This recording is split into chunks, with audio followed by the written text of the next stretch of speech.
오늘 본문 말씀 우리가 너무나 잘 알고 있는 말씀입니다. 그리고 제가 여러분들에게 이야기해드리고 싶은 것은 우리가 잘 알고 있는 사마리아 우물에서 한 여인과 예수님이 만났던 이야기를 하면서 말씀드리도록 하겠습니다. 예수님이 유대를 떠나서 갈릴리로 가는 중에 사마리아를 지나게 됩니다. 보통 이스라엘 사람들은 유대에서 갈릴리로 갈 때에 사마리아를 절대 지나가지 않습니다. 둘러가더라도 베레아 지역을 통해서 요단 동편의 길을 통해서 지나가게 됩니다. 그 길은 그냥 사마리아를 질러서 가는 길보다 몇 배는 멀고 힘든 길입니다. 그렇게 먼 길을 유대 사람들이 돌아가는 이유는 그들은 사마리아 사람들을 상종치 않습니다. 그렇게 유대인들이 사마리아 사람들을 상종치 않게 되었던 이유는 사마리아인들은 BC 720년에 아수르 제국이 북왕조 이스라엘을 이제 멸망시키고 그들을 포로로 잡아갔을 때에 그곳에 바벨론 등지에 있던 사람들을 이주시켰고 그 이주한 이주민들이 그 북이스라엘에 남아있던 사람들하고 같이 살면서 결혼하고 낳은 자식들이 사마리아인들입니다. 그리고 사마리아인들은 그 사마리아 지역에 살면서 그림 신산을 성산이라고 이야기하고 그곳에서 하나님 앞에 유월절을 지키고 그곳에서 이제 많은 이렇게 예배들을 드리는 절기들을 지켰습니다. 그리고 BC 450년경에 유대인들이 포로 생활을 끝내고 다시 이제 이스라엘로 돌아올 때에 예루살렘 재건을 위해서 이제 힘쓰고 있을 때 사마리아인들이 그들에게 원조를 하겠다고 이야기했을 때 유대인들은 혼혈 민족이 주는 돈을 절대 예루살렘 재건에 쓰지 않겠다라고 이야기하고 그들의 이제 그러한 호의를 완전히 거절해버리는 사건이 있었습니다. 그 사건이 일어나고 난 이후부터 유대인들과 사마리아인들은 저희들과 같이 남북한 나눠진 것처럼 철천지 원수가 되었고 지금도 팔레스타인 지방에 가면은 그 사마리아인들 그리고 그 사람들이 아직까지도 전쟁하게 이끌어서 지금까지도 연결되는 그런 역사적 비극이라고 볼 수 있습니다. 그렇다면 예수님이 유대인으로 태어났습니다. 근데 유대인으로 태어나신 예수님은 그러한 오랜 전통을 다 깨버리고 사마리아 지역에 들어가게 됩니다. 그게 사마리아에 그곳에 들어갔던 이유가 무엇이냐면은 그냥 쉽게 사람의 입장에서 생각했을 때 먼 길 돌아가는 것보다 그냥 사마리아를 그냥 질러서 지나가면서 사마리아 사람들하고 부딪히지 않고 마주치지도 않고 지나가면은 편하게 갈 수 있으니까 갔다라고 생각도 할 수 있습니다. 하지만 예수님이 살아 계셨을 때 예수님이 하셨던 행적을 보게 되면은 예수님은 유대인들이 가지고 있는 잘못된 인습들을 철저하게 깨부셨던 분이십니다. 그렇기 때문에 사마리아에 들어갔던 것도 그냥 유대인들이 만들어 놓은 잘못된 인습을 깨고 그곳에서 하시고자 하는 일들이 있었다는 것입니다. 예수님이 사마리아에 들어갔던 가장 큰 이유는 그 안에서 예수님이 하셔야 될 일이 무조건적으로 있었기 때문에 사마리아로 들어가신 것입니다. 그리고 하나님께서 확고한 인도하심으로 예수님을 사마리아로 보내신 것입니다. 우리가 성경에 보면은 사마리아에서 예수님이 들어가서 우물 옆에 앉아 계셨을 때 제6시쯤이라고 나옵니다.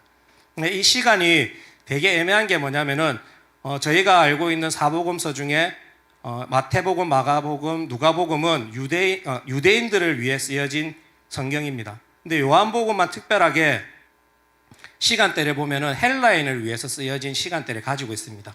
그래서 이 시간대를 저희가 잘 계산해 보면은 많은 분들이 이야기할 때 제6시라면은 유대인의 시간으로 하면은 정오를 의미합니다. 가장 덥고 가장 무덥고 힘든 시간에 예수님이 그곳에 앉아 계셨을 거라고 얘기하는데 사도 요한이 있었을 때의 그 시간대를 보면은 그 6시면은 지금 우리가 얘기하고 있는 저녁 시간대입니다. 저녁 6시쯤으로 보면 됩니다. 근데 이것을 가지고 맞다 안 맞다라고 이야기하기 시작하면은 성경 내용의 은혜가 점점 떨어지기 때문에 저는 좀 더 큰 은혜를 드리기 위해 유대인의 시간법을 해서 정오 12시를 놓고 말씀을 드리겠습니다. 정오 12시라는 얘기는 저희가 한낮에 제가 이스라엘은 가보진 않았지만 듣기로는 굉장히 더운 시간이라고 알고 있습니다. 그리고 그 시간에 우물에 예수님께서 앉아 계셨고 그리고 그때 때마침 사마리아의 여인이 그 우물가로 나오게 됩니다. 근데 뜬금없이 예수님이 사마리아 여인에게 나에게 물을 달라고 이야기합니다. 근데 우리가 생각하면은 우리나라에 있는 전통 우물을 보면은 두레박이 다 달려 있습니다. 자기가 그냥 퍼서 먹으면 됩니다. 근데 이 이스라엘의 우물은 특징이 있는 게 뭐냐면은 두레박이 설치되어 있지 않습니다. 그래서 우물에 물을 뜨기 위해서는 우물에 물을 뜨고자 하는 사람이 그 두레박을 들고 나와서 본인이 직접 떠야 됩니다. 근데 이 사마리아 여인이 그 인습과 전통을 생각한다면은 유대인인 예수님이 자기에게 그 물을 달라라고 말을 거는 것 자체가 유대인에게서는 그 율법을 어기는 것과 마찬가지입니다. 그래서 사마리아인인 이 여인은 좀 어떻게 생각하면 말이 안 되는 상황에 닥쳤다는 것입니다. 하지만 예수님이 이 상황이 얼마나 이제 유대인과 사마리아 여인이 만나고 있는 이 장면이 그냥 우리는 지금 시대로 보면은 뭐 제가 저희 세론들하고 이야기하고 단둘이 무슨 문제가 있으면은 이야기하는 것에 대해서 아무런 문제가 없습니다. 하지만 이 당시에 예수님이 사마리아 여인과 이야기하는 것을 만약 또 다른 유대인이 지켜봤다면은 율법을 어긴 것이고 그리고 유대인의 전통을 완전히 깨부신 아주 큰 문제가 된다는 것입니다. 그래서 이 당시에 어떤 말이 돌았냐면은 랍비들 속에서 도는 말이었습니다. 율법의 말씀을 여자에게 주느니 차라리 불태하는 것이 낫다라고 할 정도로 이 시대 때 여자의 지위는 저희 나라 조선시대와 마찬가지로 굉장히 낮은 위치에 있었습니다. 오죽했으면은 숫자를 살릴 때도, 그러니까 사람의 수를 살릴 때도 여자의 수는 포함이 되지 않았습니다. 우리가 잘 알고 있는 오병이어의 기적에 보면은 성경에 5,000명이라고 나오는데 그 5,000명은 계수할 수 있는 장정 남자의 숫자만 5,000명이라는 것입니다. 그렇다면은 실질적인 예수님이 그 오병이어의 기적을 일으켰던 그 순간에 있었던 사람들의 숫자는 그냥 한 가정이 대충 3인 가정, 4인 가정 이 정도로 본다면은 대략 15,000명에서 2만 명의 정도의 숫자가 그곳에 모여 있었다라고 할 수 있는 굉장히 큰 숫자의 기적이 일어났던 것입니다. 그처럼 이 예수님이 사마리아 여인과 이야기하는 것은 너무나 잘못되었고 그 당시의 상황으로서는 있을 수 없는 일이었습니다. 그렇기 때문에 그 사마리아 여인이 예수님에게 뭐랬냐면 유대인인 당신이 왜 나에게 말을 걸고 물을 달라고 하느냐라고 이야기할 정도로 의아하게 여겼던 문제라는 것입니다. 이러한 배경이 있었던 이 시대에 예수님이 왜 굳이 사마리아에 들어가셨고 그 사마리아에서 그 여인을 만났는지에 대해서는 조금씩 말씀드리도록 하겠습니다. 예수님이 뜬금없이 물을 달라고 했습니다. 그냥 가만히 있으면 되고 그냥 물을 뜨고 가고 다른 사람이 올 때 이야기해도 되고 아니면 사마리아에 다른 남자가 왔을 때 굳이 율법을 상황에서 그냥 그 남자한테 물을 달라고 이야기했어도 되는데 굳이 왜 그 사마리아의 여인에게 그 물을 달라고 했는지에 대해서는 아무도 알 수 없습니다. 하지만 하나님께서 예수님을 통해서 그 사마리아에도 하나님의 복음, 예수님의 복음이 들어가기를 원하셨고 그 안에서 그 사마리아 여인을 특별하게 선택을 하셨고 이야기를 하게 됐다는 것입니다. 그리고 그 물을 우리가 이 사마리아 여인에 대한 이야기는 잘 알고 있습니다. 물을 달라고 이야기했고 왜 나에게 달라는 식으로 이야기했으며 그리고 네가 내가 누군지 알고 내가 왜 너에게 물에 대한 이야기를 했으며 너는 내가 주는 물을 마시면은 영원히 목이 마르지 않을 거라는 이러한 정말 잘 아는 이야기들입니다. 주일학교부터 다니면은 아마 사마리아의 여인에 대한 이 이야기는 수도 없이 들었고 그리고 이제 많은 설교 말씀 중에도 이 사마리아 여인에 대해서 많은 이야기를 들었을 것입니다. 하지만 이 물에 대한 이야기를 하고 있다가 갑작스럽게 예수님은 뜬금없이 남편을 불러오라라고 이야기합니다. 정말 뜬금없는 이야기입니다.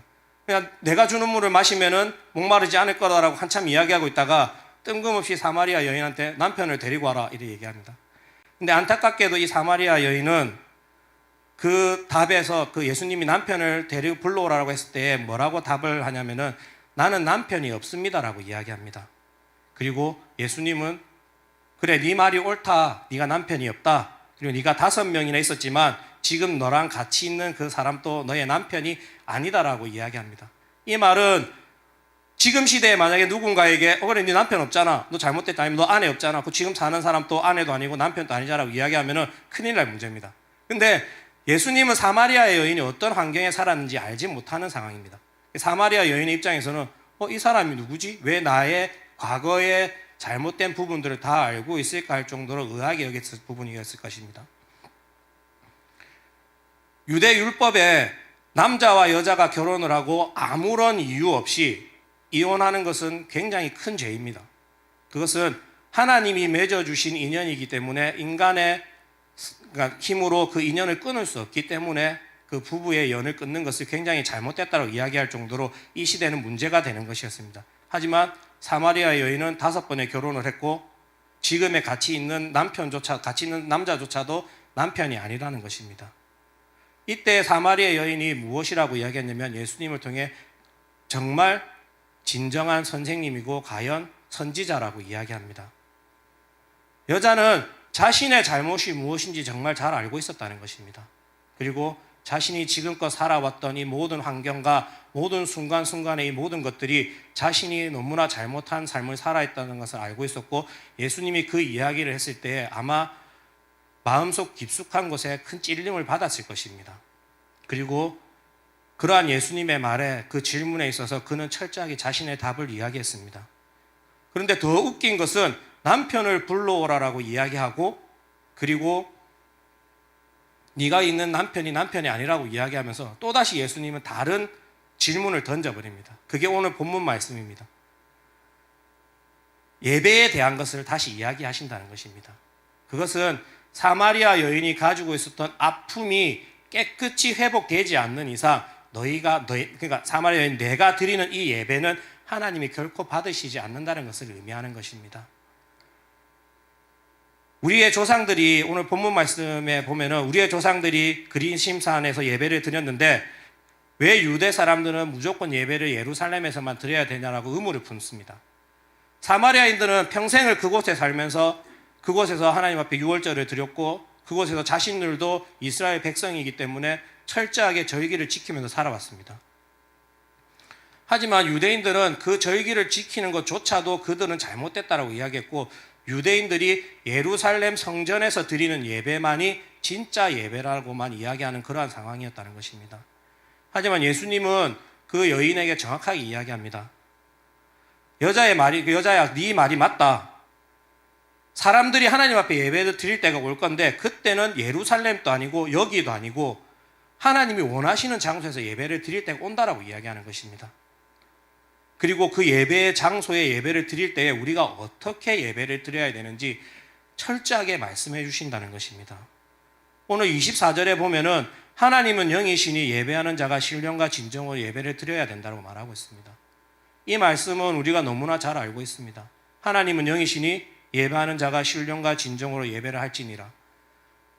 이 말은 하나님 앞에 예배드리는 이 순간에 우리의 마음속에 무엇을 가지고 있어야 되며 어떤 중심으로 예배를 드려야 되는지를 잘 이야기하고 있는 부분입니다. 저희가 일주일 동안 생활을 합니다. 세상에 나가서 하나님의 자녀처럼 사시는 분도 계시고 간혹 세상의 유혹에 빠져서 쓰러진 상태에서 그냥 허둥지둥 한 일주일 동안 살다가 주일날 나오는 경우가 있습니다. 하지만 하나님이 원하시는 예배는 세상에서 어떻게 살았다가 중요한 것이 아닙니다. 지금 너희가 내 앞에 나와 예배 드릴 때에 어떠한 자세와 어떠한 마음으로 예배를 드리고 있느냐를 묻고 있는 것입니다. 그것은 하나님이 영이시기에 우리는 온전한 마음으로 하나님 앞에 예배를 드리라는 것입니다. 신령과 진정이라는 말은 성령으로 또한 진리로 예배를 드리라는 말씀으로 바꿀 수 있습니다. 왜 성령으로 진리라는 말씀이 나오냐면은 우리의 예배를 인도하시는 분은 하나님이십니다. 하지만 우리가 예배에 집중하고 그 예배를 잘 드릴 수 있게 도와주시는 분이 성령님이시라는 것입니다. 우리가 예배를 드리기 위해 주일날 이 교회에 왔을 때에 우리가 예배에 집중하고 예배를 통해 하나님 앞에 진정으로 찬양 드릴 수 있게 우리를 이끌어 가시는 분이 성령님이시기 때문입니다. 그리고 진리라는 것은 하나님의 말씀 안에만이 온전한 진리가 들어있기 때문에 그 진리를 우리가 철저하게 깨닫고 그 진리대로 살아가려고 노력해야 된다는 것입니다. 그것은 우리가 믿고 있는 예수님이 많은 사람들에게 전했던 복음의 한 부분이라는 것입니다. 우리는 복음을 믿고 있습니다. 그리고 우리는 그 복음대로 살아가려고 노력하고 그 복음이 우리의 삶의 최선이 되어야 된다라고 이야기합니다. 그렇다면 우리는 신령과 진정으로 성령님이 이끌어 주시는 방향대로 온전한 마음으로 우리의 예배를 드리는 것에 노력을 해야 된다는 것입니다. 우리가 그 예배를 소홀히 여기고 이 예배가 우리의 삶에 아무것도 영향력을 주지 못한다는 마음을 가지고 있다면 우리는 죽는 그날까지 예배를 드리더라도 그 예배는 하나님이 받지 않으시는 예배가 된다는 것입니다. 우리는 온전하게 예배를 드리기 위해 내 삶을 온전히 예배 속에 드려야 됩니다. 세상에서 잘못 살고 세상에서 거짓되게 살았다는 것이 중요한 것이 아닙니다. 그렇게 우리가 거짓되게 살았기 때문에 예배를 와서 우리는 예배를 잘 드릴 수 없다. 그것은 오만입니다. 세상에서 우리가 잘못 살았기 때문에 이 한순간만이라도 온전하게 하나님 앞에 무릎 꿇고 하나님 앞에 간절함으로 나아가야 된다는 마음을 가져야지 하나님이 우리를 불쌍히 여기시고 우리의 심령을 깨끗이 해주신다는 것입니다. 우리는 우리의 모든 삶을 온전히 하나님 앞에 드리고 살아가는 사람들이 되어야 된다는 것입니다. 신령과 진정으로 예배를 드린다는 것의 또 다른 의미는 예수 그리스도를 통해서 예배를 드린다는 것입니다. 구약 시대 때는 제사를 드릴 때에 제사장만이 제사를 드릴 수 있는 특권이 있었습니다. 제사장 외에는 그 누구도 하나님과의 소통을 할 수 없을 정도로 하나님과의 만남이 철저하게 막혀 있었던 시대였습니다. 하지만 예수님이 이 땅에 오시고 우리를 위해 십자가에 죽으시고 3일 만에 부활하심을 통해 우리는 당당히 하나님 앞에 걸어 나아갈 수 있는 권리를 예수님께서 주셨다는 것입니다. 그것은 예수님을 통해서 우리가 하나님을 만날 수 있다는 것입니다. 세상에 그 어떠한 것도 하나님 앞에 나아갈 수 있는 것을 주지 않았다라고 이야기합니다. 단지 하나님 앞에 나아갈 수 있는 권한을 우리에게 주신 것은 예수님을 통해서만이 가능하다는 것입니다. 세상에 많은 이단 종교들이 내가 나를 믿으면 구원을 받고 천국에 갈 수 있다라고 얘기하는 것은 잘못됐다는 겁니다. 우리가 믿는 것은 오로지 예수님뿐이고 그 예수님을 통해서만이 하나님 앞에 나아갈 수 있고 예수님을 통해서만이 우리가 신령과 진정으로 예배를 드릴 수 있다는 것입니다. 우리는 예배의 규칙이나 예배에 종속되어서 예배의 정확한 틀 속에서 예배 드리는 것이 옳다라고 이야기하는 경우가 많습니다. 특히 제가 출신으로 나왔던 고시는 철저하게 예배의 룰을 지킵니다. 예배 시작하면 종을 치고 시간이 되었으니까 예배를 시작하고 그리고 찬송가 몇 곡 부르고 말씀 듣고 기도하고 축도하고 끝나고 정확하게 지킵니다. 그런데 이 예배가 대예배만 드리는 것이 아니라 주일 오후 예배도 똑같이 드립니다. 수요 예배도 똑같이 드립니다. 이 틀에서 조금만이라도 벗어난 행동을 하면은 그 사람은 예배를 드리는 것에 신실함이 없다라고 이야기할 정도로 굉장히 철저하게 예배의 그 규칙과 형식을 지킵니다. 하지만 예수님이 원하시는 예배는 그런 예배가 아니실 것입니다. 예배라는 것은 내 스스로가 얼만큼 신령과 진정으로 하나님과 만나기를 원하느냐를 의미하는 것입니다. 내가 드리는 예배는 어떻게 하나님과 동행을 하고 어떻게 하나님을 만나고 어떻게 하나님이 나에게 이야기하시는지를 듣기 위해서 드리는 것이 예배입니다. 우리가 주일날 나와서 이 드리는 예배도 예배이지만 우리의 삶 전체 하나하나가 다 예배가 되어져야 된다는 것입니다. 예수님이 만약에 예수님을 통해서 우리가 예배를 드리는 자라라고 이야기한다면 그게 우리의 삶에 어떻게 적용되어야 되는지를 우리는 철저하게 기억해야 된다는 것입니다. 그렇다면 우리는 어떤 삶을 살아가야 될지 정답이 나와 있습니다. 예수님이 30년간 생활하시고 딱 3년간 공생의 시간을 가졌을 때 그 3년의 모습대로 우리가 살아간다면 우리의 삶은 철저하게 하나님 앞에 예배드리는 삶이 됩니다. 하지만 굉장히 어려운 일입니다. 하지만 예수님이 하셨다면 우리도 할 수 있습니다. 왜냐하면 예수님이 그 3년의 공생의 시간을 보냈던 그 시간이 신이 아닌 우리와 같은 인간의 모습이었다는 것입니다. 만약 그 기간이 예수님이 신의 모습으로 그 3년을 보내시면서 우리에게 너희도 이렇게 살아라고 이야기했다면 우리는 할 수 없습니다. 왜? 우리는 부족한 인간이기 때문에. 하지만 예수님도 똑같은 우리와 같은 인간의 모습으로 그 3년의 시간을 철저하게 하나님 앞에 신령과 진정으로 예배드리는 삶을 사셨다는 것입니다. 그렇다면 우리도 똑같이 예수님과 같은 모습으로 그 시간을 통해 신령과 진정으로 하나님을 만나고 내 삶을 예배로 드릴 수 있는 사람들이 될 수 있다는 것입니다. 우리의 삶에 하나님이 우선이 되어야 되고 내가 생각하는 모든 것 하나하나가 하나님이 우선이 되는 그러한 예배가 삶이 되는 삶을 살아야 된다는 것입니다. 이 삶을 우리가 살지 못하고 세상 사람들과 똑같은 모습으로 살아간다면 세상 사람들은 우리를 향해 조롱과 비웃음밖에 없다는 것입니다.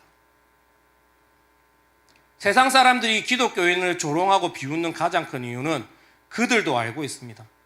예수를 믿는다는 자들이 예수님처럼 살지 않기 때문입니다. 예수를 믿고 예수님이 살아가는 방법대로 살아가야 되는 것을 알고 있습니다. 세상 사람들은. 그렇지만 그들이 그렇게 살지 못하지만 그들이 요구하는 것은 예수를 믿는 너희들만이라도 그렇게 살아달라고 이야기하는 것입니다. 그러면 내가 한 번쯤 예수를 믿어보겠다라는 마음이 있는 것입니다. 저도 이 사실을 몰랐습니다. 근데 제가 알고 있는 친구 한 명이 저에게 이야기를 했습니다. 네가 믿는 예수님이, 그때는 제가 굉장히 이렇게 교회 생활 열심히 안 할 때입니다. 네가 이렇게 믿는 예수라면 난 예수를 믿지 않겠다라고 이야기했습니다. 저는 그 소리를 듣고 똑같은 놈이 똑같은 소리 한다 이 생각을 했었습니다. 그때는. 근데 시간이 흐르고 내가 사역을 하면서 하나님에 대해서 조금씩 알아갈 때 그때 그 말은 나에게 있어서 굉장히 저를 저주하는 말이었습니다. 그리고 제가 그때 느꼈던 것은 내가 이렇게 살아가면은 결코 안 되겠다는 마음을 가졌다는 것입니다. 그리고 저는 바뀌려고 노력을 했습니다. 근데 너무나 어렵습니다, 그게. 하지만 그리고 몇 년 후에 그 친구가 나에게 던진 말이 있습니다. 나는 하나님을 믿을 수 없지만 내 아이를 놓는다면은 네가 다니는 교회에 내가 한번 보내보겠다라는 이야기를 했었습니다. 그것은 제가 바뀌고 조금씩 변화되었을 때에 그 사람들도 느낀다는 것입니다. 우리가 하나님의 모습대로 예수님의 형상대로 예수님의 모습대로 살아간다는 것은 내 삶이 온전히 예수님을 닮아가는 것을 의미하는 것입니다. 세상의 편견이 아니라 세상의 기준이 아니라 하나님의 기준으로 하나님이 원하시는 방향으로 우리가 살아가는 삶을 살아가야 된다는 것입니다. 우리가 성경 말씀을 통해 예수님을 알고 있습니다. 그리고 예수님이 어떻게 생활했는지를 잘 알고 있습니다. 그것은 우리가 신령과 진정으로 하나님 앞에 예배를 드릴 때에 그 예배를 통해 우리의 삶이 변화가 되고 그 예배를 통해 세상에서 가장 귀한 존재들이 될 수 있다는 것입니다. 가장 귀한 존재가 되었을 때에 세상 사람들이 보화를 찾듯이 우리를 찾을 것이고 우리는 그 속에서 온전히 하나님의 사랑을 전할 수 있는 사람들이 될 수 있다는 것입니다. 바울이 이렇게 이야기합니다. 대주 그리스도 예수를 아는 지식이라고 이야기하고 있으며 베드로조차 예수 그리스도를 아는 지식으로 자라가라라고 이야기합니다. 여기서 나오는 이 지식은 예수님을 닮아가라라는 의미입니다. 그냥 머릿속에 성경을 읽음으로써 그냥 머릿속에 집어넣는 것이 아니라 너희들의 삶의 모습 하나하나를 철저하게 예수님을 닮아가는 삶을 살아라는 것을 의미한다는 것입니다. 예수님께서 사마리아 여인을 만나고 그 여인에게 예배에 대한 것을 이야기하고 그리고 오늘 본문 말씀 뒤에 보면은 그 사마리아 여인이 예수님이 누구인지를 알게 되고 자신의 마을의 사람들을 다 불러내어 메시아를 만날 수 있는 일이 일어난다는 것입니다. 이것은 우리의 삶에서 온전히 하나님을 의지하고 우리의 삶에서 예수님을 닮아가기 위해 노력을 해야 된다는 것입니다. 예수님을 만난 자만이 예수님을 알게 되고 예수님을 아는 자만이 예수님을 닮아갑니다. 그렇다는 것은 우리가 참된 예배를 통해 예수님이 어떤 분이신지 더 깊이 알아가고 성경 말씀을 통해 예수님이 왜 이 땅에서 그렇게 모진 고통과 그런 핍박을 받으시면서까지도 우리를 위해서 살아가셨는지, 그렇다면 우리는 그러한 환경이 우리에게 주어졌을 때에 예수님처럼 살아갈 수 있는지 우리 스스로를 돌아봐야 된다는 것입니다. 우리는 말씀을 통해 온전히 하나님을 닮아가며 예수님을 닮아가는 삶을 살아야 됩니다. 그리고 예수님이 하나님 앞에 신령과 진정으로 예배를 드렸다면 우리도 이 땅에서 신령과 진정으로 예배를 하고 하나님이 찾으시는 참 예배자가 되기를 원합니다. 기도하겠습니다.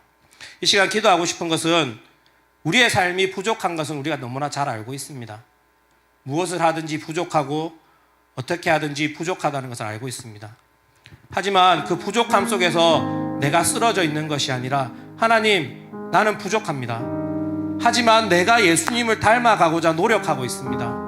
하나님, 이 부족함을 하나님이 늘 기다려주시는 그 발전에서 하나님만을 바라보고 예수님을 닮아갈 수 있는 마음을 허락해달라고, 내가 변화될 수 있는 믿음을 다시금 세워달라고, 내가 드리는 이 예배가 하나님 앞에 진정으로 신령과 진정으로 드리는 예배가 될 수 있게 해달라고, 그리고 만약 이 모든 세상의 사람들이 다 죽어 없어지는 그 순간에라도 만약 하나님께서 진정한 예배자를 찾으신다면 내가 그 진정한 한 명의 예배자가 될 수 있게 해달라고, 이 시간 그 믿음을 붙들고 진정한 예배자가 될 수 있게 해달라고 이 시간 소리내어 기도하도록 하겠습니다.